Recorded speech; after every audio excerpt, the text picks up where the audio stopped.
were at the Abraham Lincoln Presidential Library and the museum also along with that.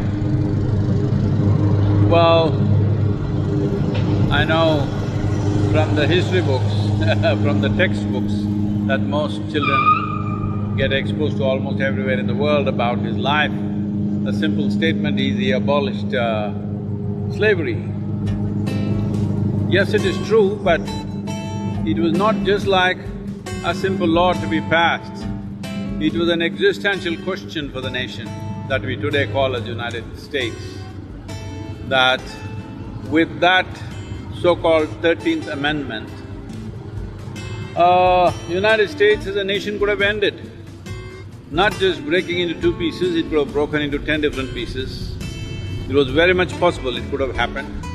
Almost everybody around him, not only critical, but virulently against this idea, either as impractical or as it is their right to keep slaves. This effort to make this change is not about passing a simple amendment. This effort is really having a grasp of future that nobody else is seeing at that moment. Being able to see a future, a possibility, not just of the nation, seeing the world, the future of the world, that these things won't fly in future, was something that this man saw, otherwise he wouldn't take that kind of a risk. And have a battle or a civil war with your own people, killing over 600,000 and burning the South completely in many ways, but from those ashes rose a great nation.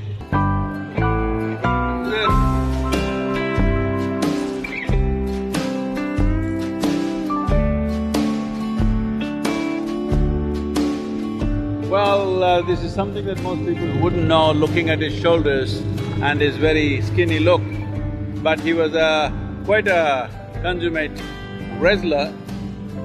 It seems he fought over 300 bouts of wrestling and in these 300 matches he lost only one. So that means when he got a grip on something, he wouldn't let it go, because this is the nature of wrestling. I wrestled for a little bit of time, and the important thing is the little grip you got on somebody's whatever and trying to increase that grip without losing, because when you try to increase your grip on something, you have to loosen what you already have, which is a risk. So to be able to grapple with something without losing grip on it is very much part of being wrestling. I think what he wrestled is not man, what he wrestled is the destiny of not only this nation, of the world, because he managed to see how the world will be in future. And that's a risk he took, that is civil war. And well, man oh man, no question, because rarely men are born who are able to see that far, who are able to see that kind of risks, who are able to take that kind of risks, and who are able to act so resolutely, irrespective of what everything around is saying. He is not a man of the times, he is a man of all times. Oh, he's reading Aesop's fable.